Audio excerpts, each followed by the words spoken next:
Afternoon everybody, welcome back to the channel. Sorry it's took a while. Today's video was going to be a step-by-step guide to fitting a camber adjustment kit onto the subframe. Don't know if you remember me mentioning that on the last video.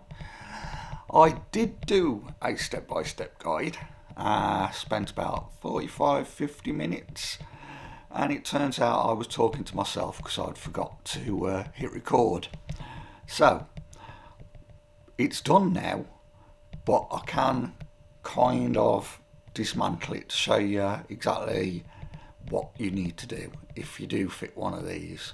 And to be fair, it is quite simple to do. So if we look at the video here, this is where the normal plate goes, which is kind of that shape.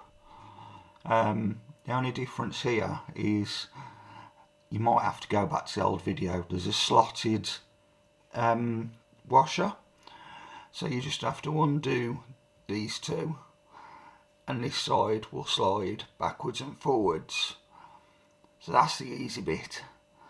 Now the tricky pain in the arse side is one, the oil light bushes for the radius arms. You'll need to probably need to ream those. I had to get myself a 3/4 inch ream because sod's law I didn't have one, although that takes seconds to do, to be honest.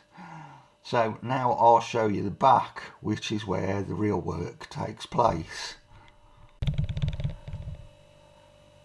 Okay, so this is the back side of it. I'm just dismantling it so I can show you what I've got to do. All I've done so far is remove nut and washer. So if I undo these, there's a 10mm nut behind here on each of them. So quickly undo these. As you can see, just from undoing them, you can slightly see a bit of movement. It needs the other side loosened, to be honest, to do it fully. But the first thing that annoyed me was having to grind all of this back to get the welds even after having it powder coated. Was a bit upsetting. So you've got those two holes I've just drilled, but also this, well, it's the shaft, pivot shaft. That's the original hole on the end in there. So then when this goes on, you have to push this right back, and then you drill another hole, and then you've got to get your die grinder in, even it all out, and that then allows you to move it backwards and forwards. So it's quite easy to fit. It's just a bit of a pain in the arse to do, especially when I discovered that the holes that you have to drill, they're where the weld is. So the drill constantly wants to wander off. So I welded a plate on to make sure it was all even, so then I could drill through okay. So yeah, that's basically it. I've done both sides. Just got to spray this with primer and make it shiny and black, and that's the subframe done.